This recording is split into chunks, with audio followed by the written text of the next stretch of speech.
ठीक है, कुछ बेसिक चीजें जो 4.2 स्टार्ट करने से पहले हमें पता होनी चाहिए। फर्स्ट है आउटपुट टैक्स।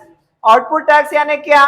वो टैक्स जो हम लोग कोई चीज सेल करके किसी से लेते, जैसे दुकानदार ने कोई चीज सेल की, उसके ऊपर टैक्स लगाया और टैक्स कलेक्ट किया, तो वो दुकानदार के लिए आउटपुट टैक्स हो जाएगा।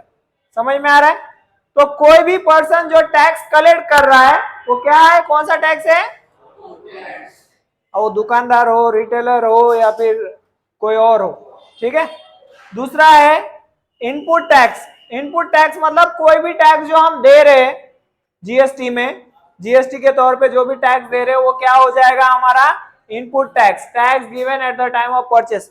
कोई भी चीज परचेस करते हो जो आप टैक्स दे रहे हो वो क्या हो जाएगा? क्लियर है क्या सभी को? हाँ। तीसरा है GST payable.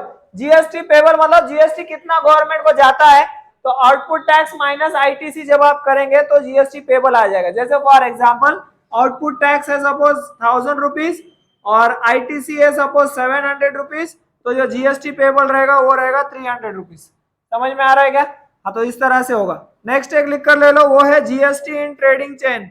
GST in trading chain यानी क्या कि जीएसटी इस जगह पे हमें चार्ज होगा। मैन्युफैक्चरर यानी क्या? वो पर्सन जो किसी चीज को बना रहा है। होलसेलर यानी जो बड़े बड़े शॉप्स आप देखते हो जहां से छोटे रिटेलर सामान लेके आके अपने एरिया में बेचते हैं, उसे हम होलसेलर बोलेंगे। रिटेलर यानी जो छोटे छोटे शॉप जहां से आप जाके परचेस करते हो वो रिटेलर है। और कस्टमर यानी जो कस्टमर मतलब अपन जो अपन चीज परचेस करते हैं वो कस्टमर। ठीक है। तो जीएसटी हर एक ट्रांजेक्शन पे चार्ज होगा। जैसे मैन्युफैक्चरर अगर होलसेलर को बेच रहा है तो यहाँ भी जीएसटी होगा, होलसेलर रिटेलर को बेच रहा है तो यहाँ भी जीएसटी का ट्रांजैक्शन होगा, और रिटेलर कस्टमर को बेच रहा है तो वहां पे भी जीएसटी का ट्रांजैक्शन होगा। क्लियर है सभी को? मतलब जीएसटी बिल यहाँ पर बनेगा ही। ठीक है। Chetna store question number 1 4.2 Chetna store paid total GST of rupees 1,500,000 at the time of purchase and collected GST of rupees 1,22,500 at the time of sale during 1st July 2017 to 31st July 2017. Find the GST payable by Chetna store. जो GST वो collect कर रहे हैं वो क्या है हमारा? GST paid. कितना पे किया है उन्होंने जीएसटी? 1,500,000। ये क्या हो गया? जीएसटी पेड मतलब अपना क्या है? इनपुट टैक्स है। इनपुट टैक्स को अपन आईटीसी लिख सकते हैं शॉर्ट में। तो ये है अपना 1,500,000। जीएसटी पेड कितना? जीएसटी सॉरी कलेक्टेड कितना? जीएसटी कलेक्ट किया है उन्होंने, तो ये क्या हो गया अपना? आउटपुट टैक्स हो गया। ये आउटपुट टैक्स कितना है? 1,22,500। ये बात हमेशा याद रखो, आउटपुट टैक्स हमेशा बड़ा होता है इनपुट टैक्स से। तो जीएसटी पेबल कितना हो जाएगा? GST payable is equal to क्या है फॉर्मूला अपना? आउटपुट टैक्स माइनस आईटीसी, यानी 1,22,500 माइनस 1,500 कितना हो गया? 22,000। तो जीएसटी पेबल कितना हुआ? स्टेटमेंट लिख दो, therefore the GST payable by Chetna store is 22,000. Nazima is a proprietor of a firm. Proprietor यानी owner. Registered under GST. She has paid GST of rupees 12,500 on purchase and collected 14,750 on sale. What is the amount of ITC to be claimed? What is the amount of GST payable? ठीक है, मतलब कितना pay किया है उसने? Paid कितना किया है जीएसटी? 12,000। तो ये क्या हो गया अपना? तो यहाँ फर्स्ट वन आंसर आ गया कि आईटीसी इतना आएगा। ठीक है। जीएसटी कलेक्टेड कितना कलेक्ट किया है? 700 तो 14,750 हो गया। आउटपुट टैक्स दोनों को सेपरेट कर दो, 14,750 माइनस आईटीसी का कितना है? 12,500 कितना हो जाएगा? 2,250 बराबर है क्या?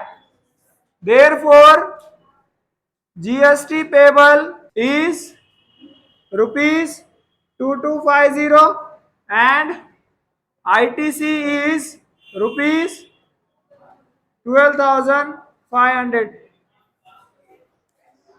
Next, question number 3. Amer Enterprises purchased chocolate sauce bottles and paid GST of rupees 3,800. He sold bottles to Akbari Brothers and collected GST for rupees 4,100. Mang Food Corner purchased this bottle from Akbari Brothers and paid GST of 4,500. Find the amount of GST payable at every single stage, every stage of trading, and hence find the payable CGST and SGST. यहाँ जहां एक से ज्यादा person involve हो किसी business में, वहां पे ट्रेडिंग चेन बनता है, जो अभी हमने सीखा था। ट्रेडिंग चेन इसका क्या हो जाएगा वो देखेंगे। ट्रेडिंग चेन क्या है? ट्रेडिंग चेन इसका सबसे पहले किसका नाम आया है? हाँ, आमेर एंटरप्राइजेस इसका नेम है सबसे पहले। अच्छा, इसने किसको बेचा है sauce bottles? Akbari brothers. BRO का मतलब ब्रदर्स होता है शॉर्ट में किसी भी फॉर्म का, और लास्ट में है मैंग फूड कॉर्नर। ठीक है, मतलब इसने इसको बेचा है और इसने इसको बेचा है। तो अब हमें फाइंड आउट करना है कि इसका जीएसटी पेबल क्या होगा, इसका जीएसटी पेबल क्या होगा। इसने किसको बेचा पता नहीं, इसलिए इसका जीएसटी पेबल नहीं निकाल सकता है। तो सबसे पहले निकालते हैं for Amer enterprises. Amer enterprises के बारे में कुछ बोला है कि इसने सॉस बॉटल खरीद के कितना तो भी जीएसटी पे किया है। इसने कितना जीएसटी पे किया है? तो जीएसटी पेड कितना पे किया है? अच्छा, जीएसटी पेड क्या होता है? तो आईटीसी कितना हो गया?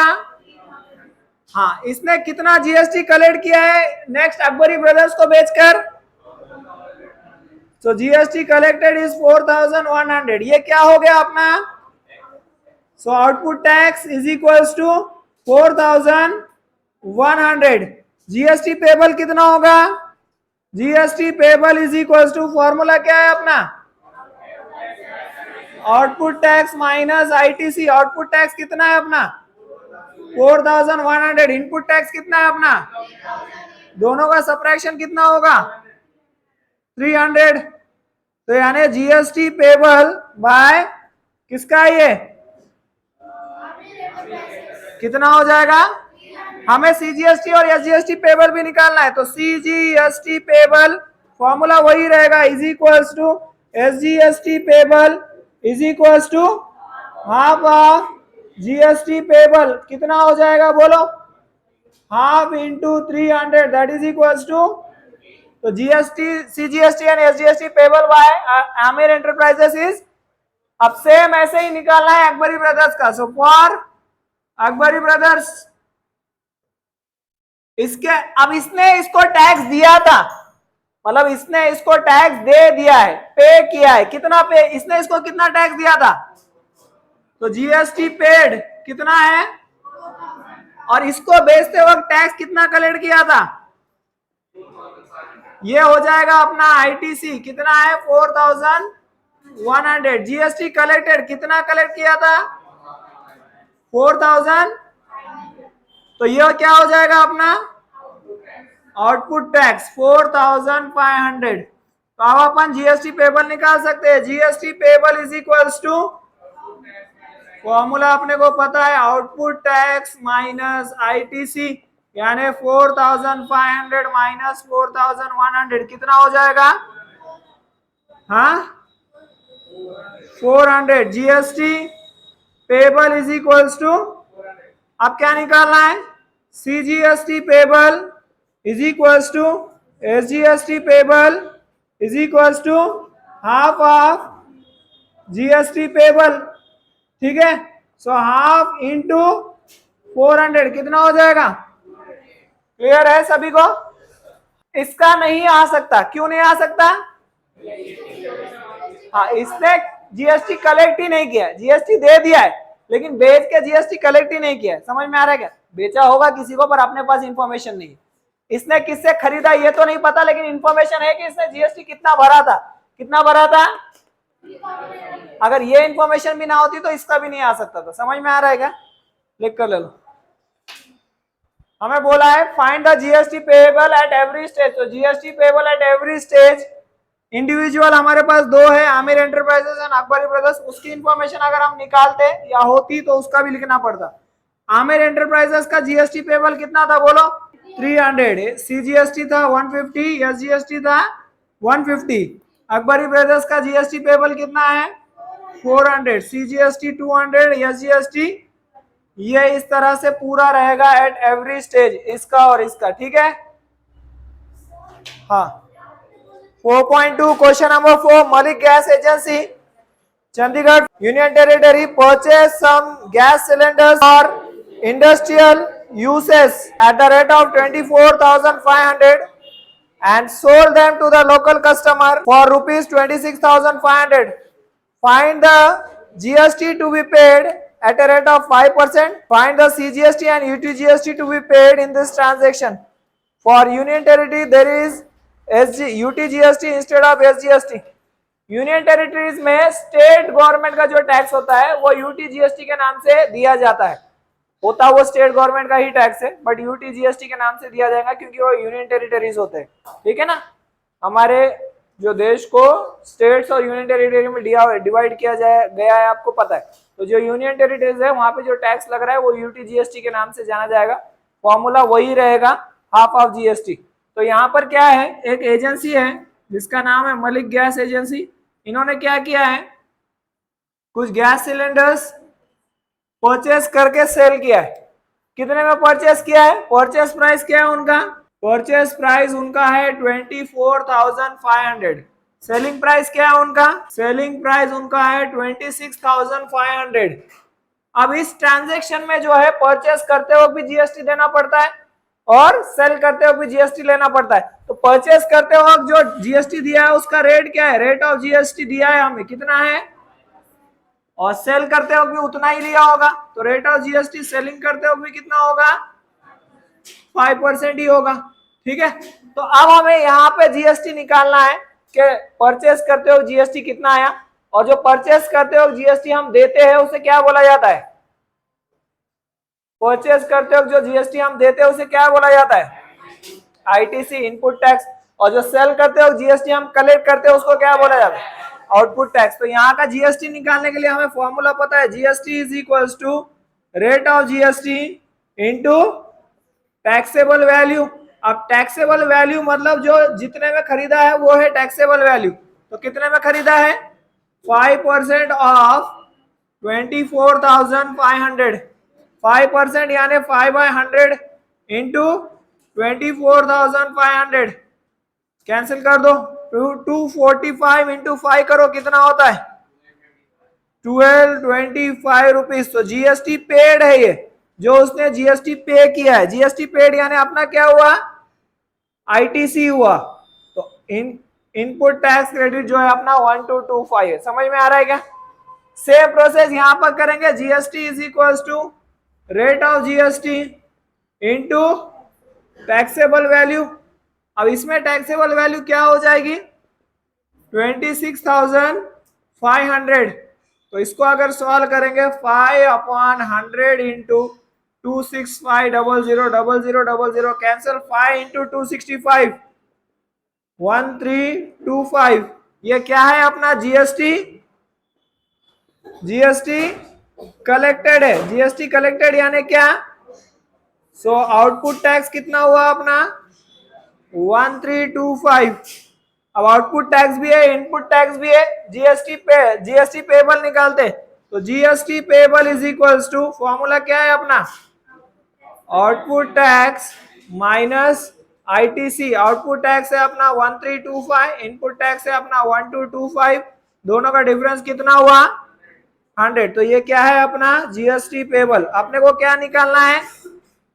सीजीएसटी पेबल और यूटीजीएसटी पेबल। फॉर्मूला वही रहेगा अपना, that is half of GST payable. GST payable कितना है अपना? 100 है। 100 का हाफ कितना होता है? तो सीजीएसटी पेबल और यूटीजीएसटी पेबल कितना हो जाएगा अपना 50। समझ में आ रहा है क्या क्वेश्चन? हाँ, अब इसमें जीएसटी पेबल बोला ही नहीं है, फिर भी क्यों निकाल रहे? तो जीएसटी पेड बोला है ना, सेल करते हो कुछ जीएसटी दिया है और परचेस करते हो भी कुछ जीएसटी दिया है, तो वहां पे जीएसटी पेबल ही निकालना पड़ेगा। ठीक है, समझ में आ रहा है क्या? लिख कर लो। Question number 5, MS Beauty Products paid 18% GST on cosmetics worth ₹6,000 and sold to the customer for 10,000. What is the amount of CGST and SGST shown in the tax invoice issued? Tax invoice वो चीज होती है, वो receipt होती है जो customer को दिया जाता है। तो वो जो टैक्स इनवॉइस जो कस्टमर को दिया जा रहा है उसमें सीजीएसटी और एसजीएसटी कितना ये बताना है। कस्टमर को दिया जा रहा है मतलब कस्टमर को जिस प्राइस में दिया जा रहा है वो अपना क्या होगा? टैक्सेबल वैल्यू होगा। समझ में आ रहा है कि नहीं? तो यहाँ पर उसने कितने में खरीदा है उससे कोई लेना देना नहीं, यहाँ पे सिर्फ कस्टमर पॉइंट ऑफ व्यू से अपने को पूछा गया है कि कस्टमर को जो प्रिंट दिया जा रहा है बिल का उसमें सीजीएसटी एसजीएसटी कितना होगा। तो कस्टमर को कितने में बेचा उन्होंने? कस्टमर को कितने में बेचा उन्होंने? उन्होंने कितने में खरीदा इससे कोई लेना देना यहाँ पर नहीं है। कितने में बेचा? 10,000 में। So for customer taxable value is कितना है? टैक्सेबल वैल्यू 10,000 है। कस्टमर के लिए रेट ऑफ जीएसटी कितना है? 18% है। अपने को क्या निकालना है? सीजीएसटी और SGST shown in the tax invoice. तो उसके लिए जीएसटी लगेगा। जीएसटी का फॉर्मूला आपने को पता है, GST is equals to rate of GST into taxable value. कितना है rate of GST? 18%। Taxable value कितना है अपना? 10,000। 18% को अपन ऐसे लिख सकते हैं 18/100 और इसको अपन 10,000 में से ये 0000 कैंसिल, कितना बचा है? ये क्या है अपना? जीएसटी। अपने को क्या निकालना है? CGST is equals to SGST is equals to half of GST, that is equals to half into 1800। कितना हुआ? 900। तो CGST is equals to SGST is equals to 900। समझ में आ रहा है क्या? यहाँ पर वो जो 6,000 है उससे कंफ्यूजन हो सकता है, ठीक है, लेकिन टैक्स इनवॉइस में जो रेट है वो बताने के लिए मतलब कस्टमर पॉइंट ऑफ व्यू से पूछा गया है। ठीक है, नंबर लिख कर लो। Question number 6, prepare B2C tax invoice using given information. B2C मतलब business to customer. Business to customer यानी ऐसे बिजनेसेस जो डायरेक्ट कस्टमर से डील करते हैं उस बिजनेस को बोलेंगे B2C बिजनेस। कुछ बिजनेस होते हैं जो डायरेक्ट कस्टमर से डील करते हैं, कुछ बिजनेस होते हैं जो डायरेक्ट कस्टमर से डील नहीं करते, वो डायरेक्ट दूसरे बिजनेस पर्सन को डील करते हैं। जैसे होलसेलर अगर रिटेलर को माल बेच रहा है तो वो B2C नहीं बोला जाएगा, वो B2B बोला जाएगा। वो बिजनेस होता है B2B। लेकिन ऐसा पर्सन जो किसी कस्टमर से डील कर रहा है उस बिजनेस पर्सन को बोलेंगे B2C बिजनेस। क्लियर है सभी को? तो हमें B2C वाला टैक्स इनवॉइस बनाना है। इसके बाद वाला जो क्वेश्चन है वो B2B वाला है, तो थोड़ा सा चेंज है B2C में और B2B में, वो क्या है वो बताता हूं। ठीक है, तो इसका टैक्स इनवॉइस बनाना है। ये क्वेश्चन पहले भी आ चुका है, इस बार भी आने के चांसेस है। टैक्स इनवॉइस मतलब जैसे प्रिंट आपको आता है टैक्स का पूरा, वैसे पूरा टैक्स इनवॉइस आपको बनाना होता है। उसमें सारी इंफॉर्मेशन आपको दी गई है, क्या क्या आपको बनाना है, नेम ऑफ द सप्लायर, उसका एड्रेस, कौन से स्टेट से है, कौन सी डेट पे आपने वो खरीदा है, टैक्स इनवॉइस नंबर क्या है, बिल के ऊपर नंबर आता ना एक, वो जीएसटी, उसका जीएसटी नंबर क्या है, और कुछ चीजें एक्स्ट्रा लग रही है तो वो, और यहाँ पर क्या क्या आपने खरीदा है वो दिया होगा, सब कुछ दिया होगा। ठीक है, अब इसमें कुछ चीजें अपने लिए नहीं हो सकती है, जैसे यहाँ पर दिया है कि अपन ने क्या खरीदा है, तो मोबाइल बैटरी खरीदी और हेडफोन खरीदा है। मोबाइल बैटरी कितने की है? 200 की, और हेडफोन कितना है? 750। मोबाइल बैटरी के ऊपर कितना जीएसटी लगा है और हेडफोन के ऊपर? अब ये HSN अपने को न्यू दिख रहा होगा। ठीक है, इसको बोलेंगे हार्मोनाइज सिस्टम ऑफ नोमेनक्लेचर या फिर हार्मोनाइज सिस्टम नंबर। ठीक है, इसमें क्या होता है, जो कोई प्रोडक्ट होता है उसको गवर्नमेंट ने अलग अलग कैटेगरीज में डिवाइड किया है और उसको एक HSN कोड दे दिया है। मतलब जैसे इलेक्ट्रॉनिक्स है, इलेक्ट्रॉनिक्स में बहुत सारी चीजें है, मोबाइल है, हेडफोन है, बैटरीज है, ठीक है, दूसरी चीजें है, फिर तो इनको अलग अलग कैटेगरीज में डिवाइड करके अब जितने भी मोबाइल है उनका HSN कोड एक ही रहेगा, जितने भी हेडफोन्स है उनका HSN कोड एक ही रहेगा, ठीक है, या फिर आप कहीं पर कोई सर्विस लेते हो, ठीक है, तो वो सर्विस के भी अलग अलग कोड दिए हैं, या फिर कोई प्रोडक्ट अपन स्वीट्स खरीदते हैं तो स्वीट को एक HSN कोड दिया हुआ है, ठीक है, समझ में आ रहा है क्या? तो HSN कोड मतलब इस प्रोडक्ट का कोड है, ये आपने को याद करते बैठने की जरूरत नहीं है, ये आपको एग्जाम में ऑलरेडी दिया होगा, ठीक है, समझ में आ रहा है? बाद में मैं उसका फुल फॉर्म लिख कर दे दूंगा आपको, बट ये पूरा आपने को दिया होगा, आपने को सिर्फ एक टैक्स इनवॉइस बनाना है। तो टैक्स इनवॉइस बनाने के लिए सबसे पहले अपने को एक रेक्टेंगुलर टाइप का बॉक्स बनाना है, उसमें स्टार्टिंग में अपने को एक एड्रेस लिखना है, मेहरबानी करके घर का एड्रेस लिख के मत आओ, ठीक है, कोई भी एड्रेस अपन याद कर लो, ठीक है, उसके हिसाब से कुछ स्टेट लिख लो, कुछ डेट कभी की भी लिख सकते हो, इनवॉइस नंबर कुछ भी, और GST नंबर कितने डिजिट का होता है अपने को तो पता ही है, कितने डिजिट का होता है, कैसा होता है, अल्फा न्यूमेरिकल, उसमें 10 डिजिट पैन कार्ड के आते हैं, वो अपने को पता है, ठीक है। तो बोलो कुछ एड्रेस, अभी देखो एड्रेस कैसे लिखना है, एड्रेस ऐसे ही लिखना है जिसके बारे में पूछा गया, ठीक है। अब यहाँ पर दिया है मोबाइल बैटरीज और हेडफोन, तो यहाँ पे एड्रेस में मत लिखो महालक्ष्मी स्वीट कॉर्नर, ठीक है, क्योंकि वहां हेडफोन तो मिलेंगे नहीं। हाँ, तो हेडफोन के लिए क्या लिख सकते हैं फिर अपन, XYZ मोबाइल इलेक्ट्रॉनिक्स शॉप, ठीक है, तो लिख दो फिर XYZ इलेक्ट्रॉनिक्स, ओके। हाँ, एड्रेस क्या रहेगा, एड्रेस देख लो, हाँ ABCD, अरे कुछ बोलो एड्रेस, ऐसे कैसे, एड्रेस क्या लिखना है वो बोलो, हाँ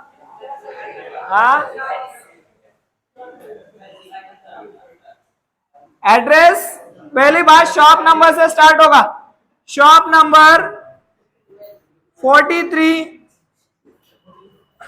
नियर शिवाजी चौक, या शिवाजी चौक ही लिखो, शॉप नंबर 43 शिवाजी चौक बिहाइंड पुलिस स्टेशन, हाँ मुंबई 430012, क्लियर है सभी को? ये हो गया अपना एड्रेस। आगे स्टेट महाराष्ट्र, ठीक है, या फिर डिस्ट्रिक्ट भी लिख सकते हैं अपन अगर है तो, जैसे फॉर एग्जांपल अगर अपन अपना एड्रेस लिख रहे हैं Purna, suppose Purna 431511, district Parbhani and state Maharashtra, clear है क्या सभी को?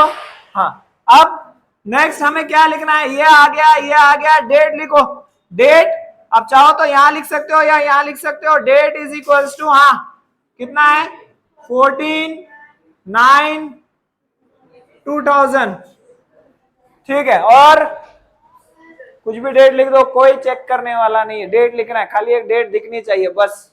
हाँ, GST बोलो, GST क्या रहेगा 27, क्योंकि महाराष्ट्र का है, ABCD 1 2 3 4 5E, हाँ 1Z5, W कहां से आ गया 1Z5, किसी को याद नहीं रह रहा तो 125 याद रखो, लेकिन वो 2 की जगह Z है, 1Z5 कंपल्सरी है, ठीक है, हो गया पूरा एड्रेस, GST आ गया, टैक्स इनवॉइस नंबर यहीं पर लिख दो, GST के नीचे tax invoice 212 suppose, tax invoice number, clear है सभी को? यहां तक लिख कर लो, नीचे का प्लेस छोड़ो, आगे का बता दो, सीरियल नंबर, HSN कोड, आगे का सॉल्व कर रहे हैं, आगे पर्टिकुलर्स यानी जो चीजें अपन ने खरीदी है, आगे उसका रेट कितने में खरीदी है इन रुपीस, क्वांटिटी कितनी खरीदी है, टैक्सेबल वैल्यू, उसके हिसाब से टैक्सेबल वैल्यू कितना हो रहा है ये याद रखो, हाँ order taxable value, then CGST, then SGST, then total. CGST और SGST में अब दो चीजें आएगी, CGST में दो चीजें आती है, एक होता है रेट, एक होता है अमाउंट, फिर SGST में दो चीजें आ जाएगी, रेट और अमाउंट, फिर टोटल में दो चीजें आ जाएगी, रेट और अमाउंट, दो ही चीजें अपनी पास, तो उसके हिसाब से सॉल्व कर लेंगे। चलो बोलो, सीरियल नंबर में HSN कोड सबसे पहले वाले का मोबाइल बैटरी कितना है, 8507। पर्टिकुलर का नाम क्या है, मोबाइल बैटरी। कितना रेट है मोबाइल बैटरी का, ₹200। ऐसे कितनी क्वांटिटी खरीदी अपन ने, 1, तो टैक्सेबल वैल्यू कितना हो जाएगा, 200। अगर 2 खरीदी होती तो टैक्सेबल वैल्यू तो उसके हिसाब से होगा। ठीक है, नेक्स्ट लिख लो। नेक्स्ट का HSN कोड है harmonise system of nomenclature 8518। Headphone का कॉस्ट क्या है, रेट क्या है हेडफोन का, ₹750। कितने खरीदा है हेडफोन, एक ही खरीदा है, तो टोटल टैक्सेबल वैल्यू कितना हो जाएगा।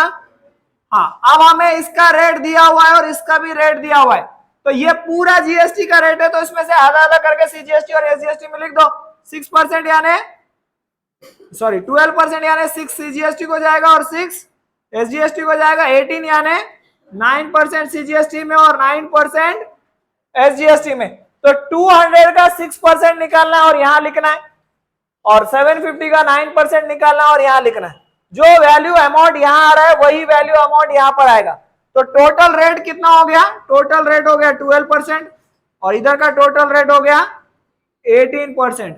यहां पर भी आ जाएगा टोटल टैक्स इनवॉइस टोटल, तो ये भी टोटल मैच होना चाहिए, ये भी टोटल मैच होना चाहिए, तब जाके पूरा होगा। क्लियर है क्या सभी को, लिख कर ले लो इतना। अब ये चाहो तो 6% निकालो 1200 का, या चाहो तो 12% निकालो 200 का। 12% अगर निकालते तो कितना हो जाएगा, 24 हो जाएगा, और 18% निकालते हो 750 का, तो ये हो जाएगा 135। इसका हाफ कर दो, 24 का हाफ हो जाएगा 12, और 135 का हाफ हो जाएगा 67.5, और इसमें भी 67.5, तो इसको लिखो 12.0 और इसको भी लिखो 12.0। इजी हो जाएगा अपने लिए। ठीक है, अब इनको ऐड करो और यहां लिखो, इनको ऐड करने पर आ जाएगा 79.5, और ये टोटल आ जाएगा कितना, 15%। यहां पर भी 15%, और टोटल आ जाएगा, या ये लिखो ही मत, 15% मत लिखो, ये छोड़ दो। इसका टोटल कर लो खाली अमाउंट का 79.5, इसका भी 79.5, 79.5 प्लस 79.5, जो भी आंसर आएगा वो इन दोनों को ऐड करके भी उतना ही आना चाहिए। तो 159, तो ये है हमारा प्रॉपर पूरा टैक्स इनवॉइस। समझ में आ रहा है क्या।